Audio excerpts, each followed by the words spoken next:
26 August 2025 रोजी महाराष्ट्र नवनिर्माण सेनेकडून व महाराष्ट्र नवनिर्माण कामगार सेनेकडून गोल्डन फायबर व्यवस्थापनाविरोधात मनसेने तीव्र स्वरूपात आंदोलन केले। पंचतारांकित MIDC मधील गोल्डन फायबर कंपनीमध्ये स्वच्छतागृहामध्ये मराठी माणसाला तसेच मराठी भाषेला अतिशय अश्लील पद्धतीमध्ये शिवीगाळ करून भिंतीवर मजकूर लिहिण्यात आला होता। त्यावर ज्या प्रकारे खालच्या स्तरांशी भाषा लिखाण करण्यात आली होती, यामुळे कंपनीमधील सर्व मराठी भाषिक आक्रमक झाले होते। त्या अनुषंगानेच कंपनी प्रशासनासोबत या कृतीबाबत कारवाईच्या मागणीकरिता मनसे जिल्हाध्यक्ष राज पाटील यांच्या नेतृत्वात कामगार प्रतिनिधी समवेत भेटण्यासाठी गेले असता मुजोर कंपनी व्यवस्थापकाने पत्र स्वीकारण्यास आणि कुठल्याही प्रकारची चर्चा करण्यास मनाई केली होती। या विरोधातच बॅनर लावून घोषणाबाजी करून कामगारांनी आपला निषेध व्यक्त केला व मुख्य प्रवेशद्वारासमोरच बेमुदत ठिय्या आंदोलनाला सुरुवात केली। त्यामध्ये नांदगाव पोलीस स्टेशनचे निरीक्षक हे सुद्धा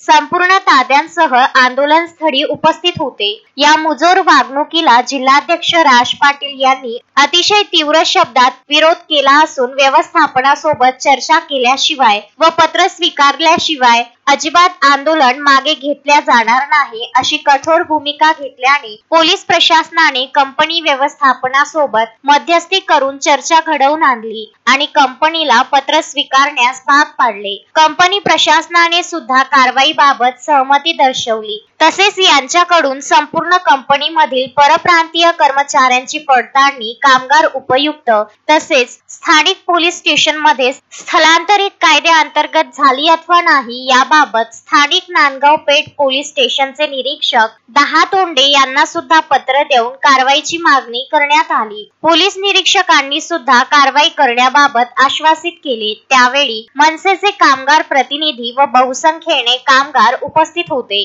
पोलिसांचा सुद्धा मोठा फौजफाटा सुरक्षा दृष्टिकोनातून ठेवण्यात आला होता। आज रोजी महाराष्ट्र नवनिर्माण सेनेतर्फे गोल्डन फायबर कंपनीमध्ये वारंवार अनुचित प्रकार घडत आहेत। त्यातलाच एक प्रकार म्हणजे आज या बॅनरवर तुम्ही बघू शकता की काय या मराठी माणसांच्या बद्दल या परप्रांतीयांच्या मनात काय भरलेली किळस आहे त्याचा निषेध करण्यासाठी आणि या मुजोर प्रशासनाला जबाब विचारण्यासाठी महाराष्ट्र नवनिर्माण सेनेचे सर्व पदाधिकारी आणि या कंपनीमध्ये कार्यरत असलेली महाराष्ट्र नवनिर्माण सेने कर्मचारी संघटनेचे प्रतिनिधी पण हे मुजोर प्रशासन भेट द्यायला सुद्धा तयार नव्हती। पण आज महाराष्ट्र नवनिर्माण सेनेच्या समोर त्यांना झुकावं लागलं आणि त्यांना चर्चा करावी लागली। यापुढेही मी तुमच्या माध्यमातून सांगू इच्छितो की जर असे प्रकार या महाराष्ट्रात येऊन परप्रांतीयांकडून जर होत असतील तर महाराष्ट्र नवनिर्माण सेना कदापिही खपून घेणार नाही।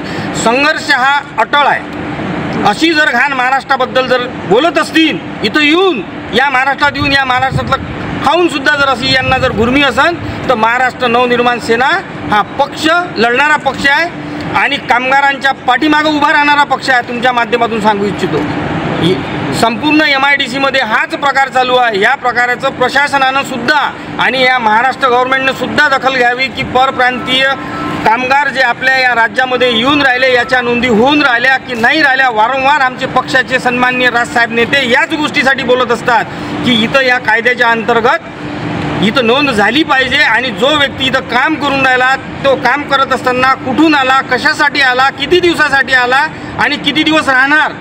जर कोणी या महाराष्ट्रात येऊन जर अशा प्रकारचा जर कार्यक्रम करत असणार तर त्यांना आम्ही कदापिही खपवून घेतल्या जाणार नाही।